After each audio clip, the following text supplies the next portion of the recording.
What's up? I'm Connect with Lo, and normally when you come to my channel you get to see videos about me as a growing entrepreneur, throwing parties, living my life and figuring it out. But today we're going to talk about the census, so stay tuned. I was calling to let you know that sound check is at 8:30.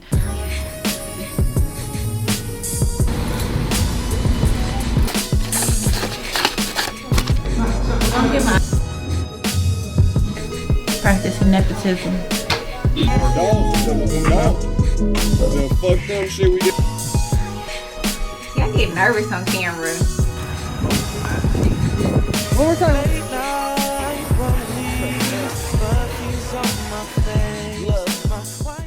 I decided to do a video about the census because I live in the inner city, and most people who live in the inner city aren't properly targeted to fill out their census forms. In short, the census is a count of the U.S. population. Also, based on the population count generated by the U.S. Census, it provides the government with an idea of how many seats each state is allowed per population count into the House of Representatives. So, based off the count given to the United States Census Bureau, it gives them an idea of how much funding each state is going to receive. Each state and city is going to receive, and that funding can go towards school, firefighters, construction, police, whatever that state deems necessary for their cities. People in the inner city aren't properly targeted to file the census is because our elected officials and those alike don't necessarily want all of those dollars and that money to go towards those cities. So how that hurts a person like me who lives in the inner city is it provides less money to our education system, money to fix up our neighborhoods, money to fix up our roads, and now we have to go around as taxpayers and not properly receive the right funding for our schools and also drive on really bad roads. Around this time last year, I decided to do a class giving in conjunction with an event I had called Twerksgiving. Its goal was to sponsor a classroom in Detroit that needed more supplies like paper, pencils, crayons, snacks, and things of that nature.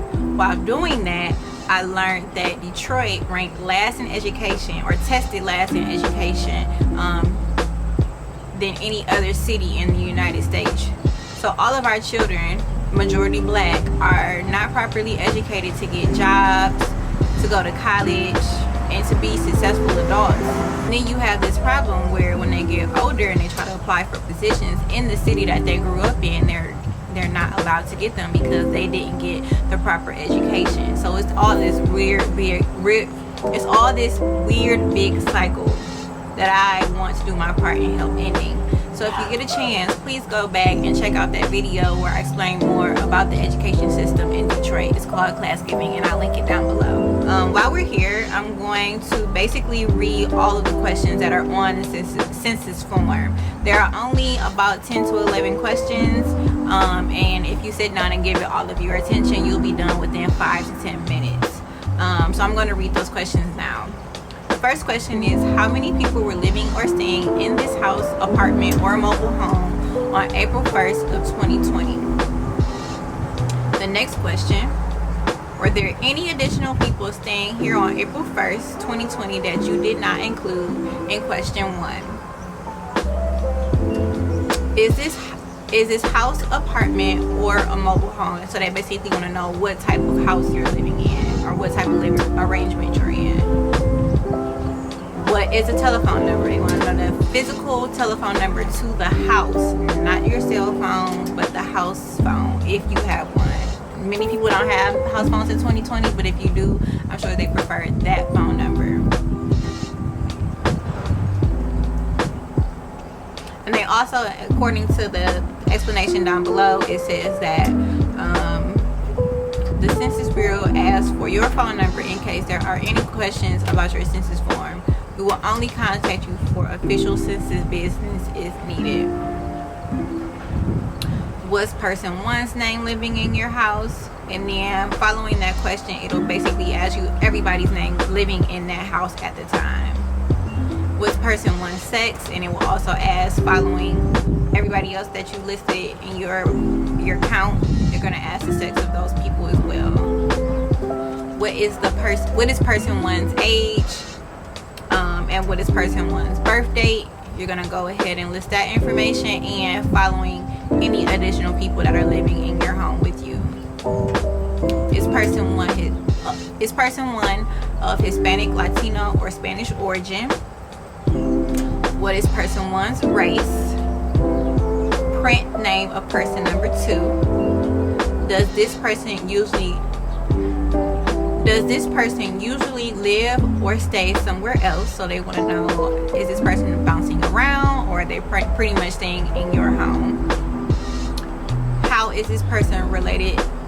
How is this person related to person 1? So if I'm person 1 and I fill out the form and I include my mother, because my mother's living in my home, they're gonna want to know, as my mom, person number 2, who is she to me? If that makes sense. And that's it. Very, very basic, easy, brief questions that you can fill out in no time. I do want to mention that all of the questions that are on the census form are confidential. Nobody has access to that information outside of the Census Bureau. And if some person in that agency leaks your information, they could go to jail. Like, it's illegal. And nobody, no cops, if you're trying to get a house, nobody can get that information. So if you're scared to fill out the census because you don't want somebody to know where you're staying, they're not going to get that information from the census. And I just want to leave with this: be a leader in your hood. By filling out the census, you provide your voice to make your community better. Better schools, better education, better people, better communities, a good looking environment. The list goes on.